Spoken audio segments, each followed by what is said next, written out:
Alright, what's going on, guys? Welcome everybody back to a brand new video on the channel. So the other day I told you that I was going to have the opportunity to speak with some PUBG devs and ask some questions to get answers straight from the horse's mouth, essentially. And I asked you all to add some comments and some questions that you would like to have answered. So I wrote a lot of those down, and I did speak with the PUBG devs the other day. Talked to them for about a total of 2 hours, and I asked as many questions as I could. There were some other people involved, and so they asked some pretty decent questions, and I'm going to be including a lot of that stuff. But basically, in this video, I'm just going to condense everything that was mentioned in this little meeting. And obviously I wasn't able to get answers for literally everything that you guys wanted to know, but I certainly tried to ask the most frequent questions, and I think you guys are gonna like this. Now, there is a chance that a meeting with the devs like this could happen again, and I could ask basically another set of questions that you guys want to have answered. So if you want to see maybe another one of these, I'll do what I can to make it work, but drop a like rating if you want to see more stuff like this. And if this does happen again, leave a question down below in the comment section of something you want to have answered. But please make sure to listen to the video till the very end, because it's more than likely that your question will get addressed in this very video, but if it doesn't, leave it in the comments below. So in this meeting, one of the things I immediately asked about was the plan for remastering maps, and more specifically, I asked if Miramar was getting remastered, or if they could even hint towards that. They straight up just told me yes, Miramar is getting remastered, like completely from the ground up. We had a Miramar refresh back in Season 5, if you guys remember that, where I added a little bit to the map, but it wasn't like a full fresh remaster like we've seen with an Erangel or a Sanhok. But despite them being very clear about this map is getting a remaster for sure, it's not going to be happening in 2020. It's just way too much of a technical pull to do right now. Not only because the map itself is just gigantic and it would take an unbelievable amount of time for anybody to remaster that map just generally, but they also have to make sure they're still putting out content and developing things for the rest of this year and all the other seasons they have planned, so they're not going to drop everything just to make a Miramar remaster. However, we know for sure that it is coming. Speaking of maps, I talked to Dave Kurd, who is basically the mastermind behind Kraken, and I asked him about that map in particular, and as it turns out, that map was never supposed to be part of one of the, I guess, of the main BR maps. Kraken itself was supposed to be an event mode that, because players liked it so much based on their statistics, that they just had to keep the map around. However, in Dave Kurd's personal opinion, he doesn't want that map in the rotation, which I found really fascinating. The map of Kraken and the features in it were supposed to be its own, like, limited time game mode, and I kind of suspected that from the beginning because it felt a little bit like a BR map, just like lacking in some cases, you know, like no vehicles, and there's a few other things that are missing. But according to their statistics, if they pulled Kraken from the playlist right now, it would end up being a net negative for them, apparently. So that's kind of interesting to hear from their perspective. Now, the next question I asked was honestly one of the most interesting ones, and the response I got was equally as interesting. So let me back up a little bit. Around a year ago, we made a video talking about how there was leaks of like a new movement system coming to the game that's going to fundamentally change the way that a player interacts with the environment. So the movement in PUBG has been criticized often for being clunky, slow, or like, you know, just not really super polished, and I'd say that there's aspects of that I agree with, but also I think part of its movement system is what makes the game special in my opinion. But I also agree that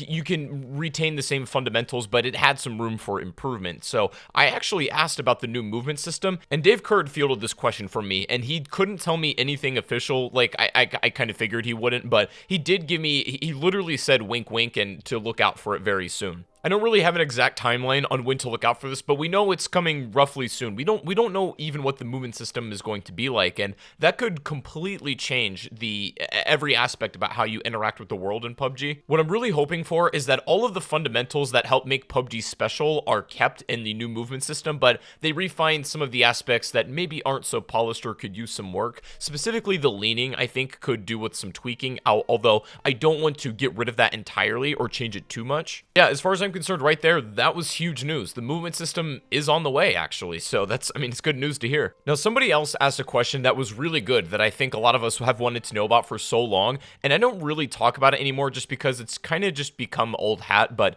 the riot shield has been like the most infamous, like, I guess, weapon in PUBG that never made it to the game, even though it was shown off in official trailers and everything like that. I've had my own theories on why it never made it to the game, and we've speculated, but we actually heard from them that it was just one of those things that in, I guess, inside of PUBG. There were a lot of different teams coming together, and management was shifting at the time, and I guess the gun team and the marketing team kind of got ahead of themselves, and they realized that the Riot Shield didn't really work as intended after a while, and that they shouldn't ship it in the game, and that just kind of was one of those things that unfortunately got cut. There's not a huge story behind it, but it was nice to hear. Next, I did end up asking about Team Deathmatch, and what are the odds and the possibilities that we get more customizable options such as create a class or even new maps that are specifically designed with TDM in mind.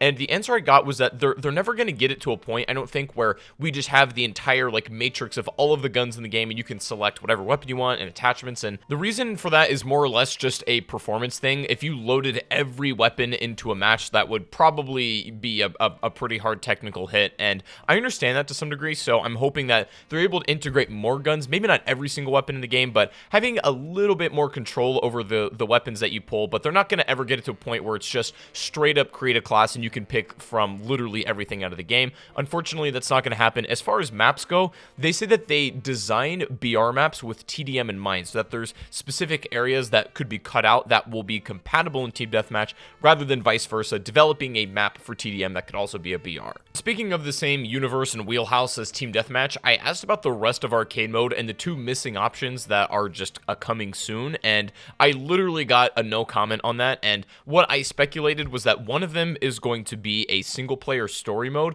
and the other one is going to be either like an offline zombie mode or just some sort of offline BR that you can play. Again, those two things did not get confirmed. I just got a no comment, so we know things are coming for the rest of that arcade, and something's being developed. Whether I'm accurate or not is, only time will tell, but take that how you will. Next up, I asked about item crafting. So this was mentioned in a video I made around like 3 weeks ago, and the idea was that in Fantasy BR, you could gather materials and then craft them either into stronger armor or just some sort of new piece of equipment, and there was like strings in the files and some textures that suggested that we're going to be able to have crafting to some degree in the regular BR. And I asked about this, and the answer I got was that it's an idea that is being tossed around right now, and some people are working on it, but it's not anything that's going to be immediately entered into the game. It's not going to something that's going to change up the meta tomorrow. It's going to have to be slowly but surely implemented and integrated right if they choose to go through with it. So crafting, I don't think we're going to see for the foreseeable future, but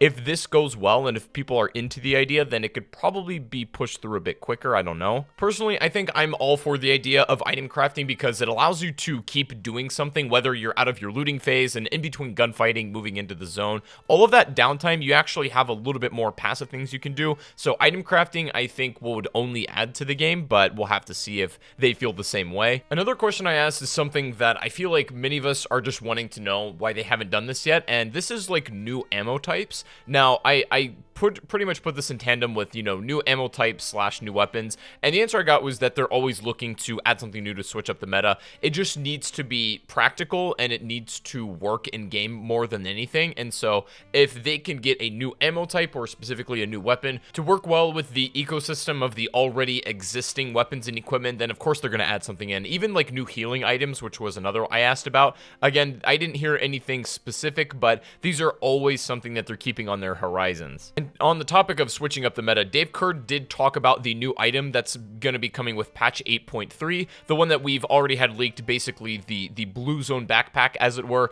We think it's going to be either something that protects you from the blue zone or works as the blue zone inductor, as it does in custom games, where more or less you can control where the next zone pops. It's going to be one of those, and I didn't get an exact answer on that, but speaking of changing up the meta, that will be coming in the next patch, certainly. Now, next, this was not actually my question, but I'm really glad somebody brought it up because it's good to talk about. So somebody asked about potentially adding a mechanic for respawns in BR. Now, pretty much all the BRs that I can think of, minus PUBG, so Fortnite, Warzone, Apex, all of these have mechanics that allow you to respawn, and death is not the ultimate conclusion to your game unless you win. And there was a few people in this meeting that were in favor of having respawns in PUBG, although I think the dev response was good, and I actually agree with them. The reason why PUBG is so satisfying when you win is because literally everything that needed to go right in that match went right for you, or you played really well. It's not just because you got a couple of lucky respawns and it just happened to fall into your lap. You really got to work for it when you win in PUBG, and it makes it that much more satisfying.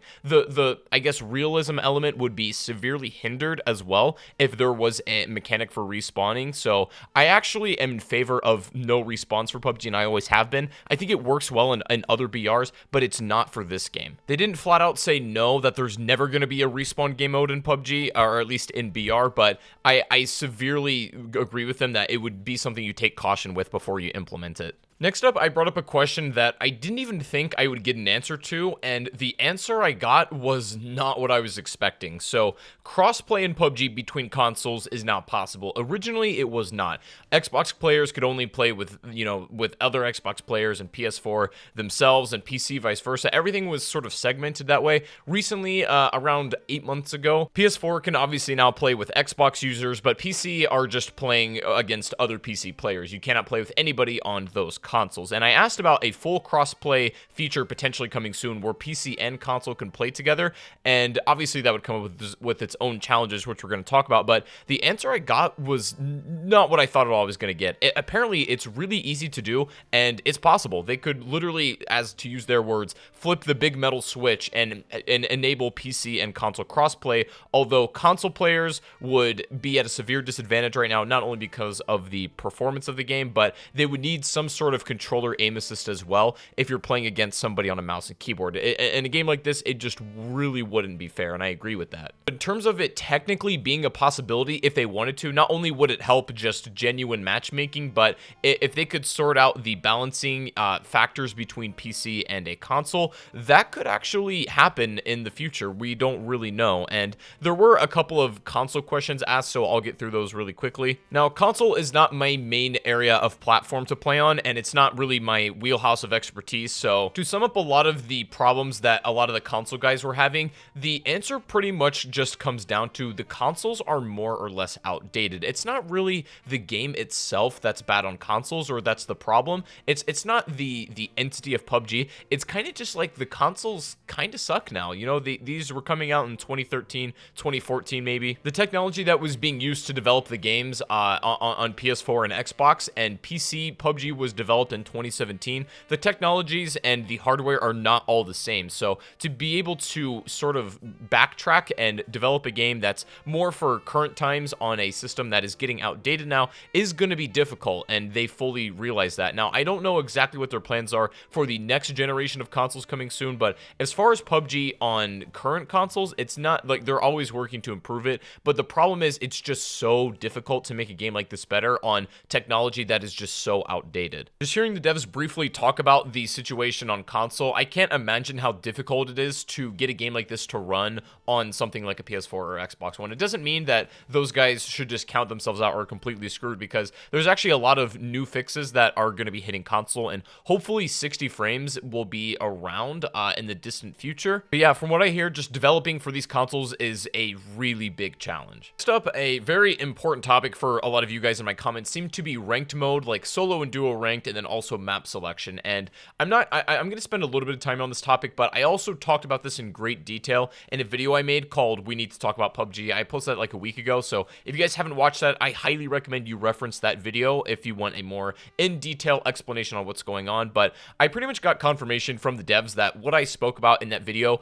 was pretty spot on, and I diagnosed the problem relatively correctly. A lot of people seem to focus on the TPP versus FPP perspective of it, and I just think it's kind of the wrong way to look at it. It's almost too low resolution. The ultimate problem is there's just too many different ways to queue up and play right now that it's just not feasible to have a solo ranked. Otherwise, we would literally be in the same position that caused bots to be added to begin with, and that was basically what I said in my video the other day. Now, nothing for sure as of yet is happening, but one of the devs did mention that they're going to try some new things soon with regions, and if they're able to consolidate a couple regions together, that could alleviate the matchmaking and rank situation a little bit. Honestly, a lot of the discussion from other people revolved around ranked, and it went in circles for a little bit, so I'm going to cut a lot of that stuff out. An important note that the devs bring up, however, is that basically normal matches should be more or less looked at as a survival game mode, whereas ranked you can look at as a competitive mode. And it turns out that most of us may be interested in that competitive mode because, you know, we take the game a little bit more seriously and everything, and that's just kind of our wheelhouse. But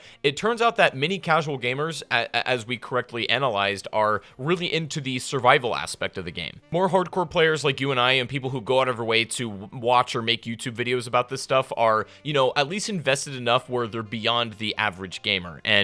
But that doesn't mean that those gamers don't exist. They just don't really, they don't have as much of a voice as the vocal minority. So to sum that up, as far as solo and duo ranked, it's probably not going to happen. Although matchmaking or like map selection could possibly return in some iteration. They would need to, you know, kind of get that right before they implement it. But that was one of the things that they admitted sort of hurt them, was removing map selection. And I get that, but I understand the problem they were in as well. Now, anti-cheat was another thing that was brought up, and specifically by one of the devs. Now, we didn't have like an actual like anti-cheat technician to really give us the in-depth explanation on this, but there's going to be a new system, sort of like a tribunal anti-cheat, that's going to be implemented in PUBG eventually, and I'm not sure how effective that's going to end up being, but it's something that was implemented into other games with relative success, so that could help in PUBG's case. Although again, it's not one of the things where they can just get rid of cheating in a single patch. It doesn't really work that way. Despite what some people might think, and if they're not being listened to, anti-cheat is literally one of their top priorities, and even though it may not seem like that, they're always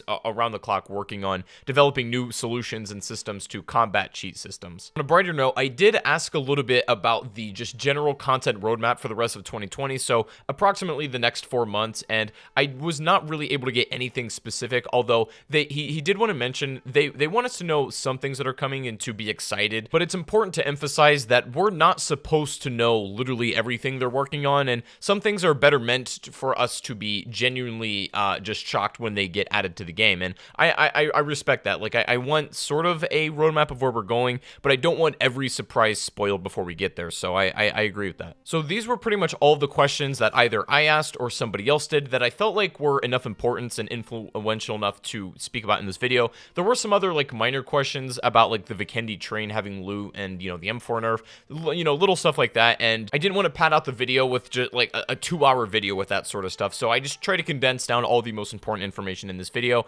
And for what it's worth, I gotta say, this meet with the devs, I really want to thank them for that, because they were all super pleasant guys, good to talk to, and it was just a good experience overall. So I would like to do it again, and we'll see if that becomes a possibility. Now, if there's any questions that were not answered in this video that you guys would like to know about, let me know down below in the comment section, and if this does happen again, I'll be sure to ask one of those questions. But anyways, guys, if you enjoyed the video today, give it a like rating, subscribe if you are brand new, and also if you want to go follow me on Twitch, I stream almost every day. Links in the description down below. Have a great rest of your day, though, guys, and I'll see you all on the next stream or the next video. Take it easy, and peace out.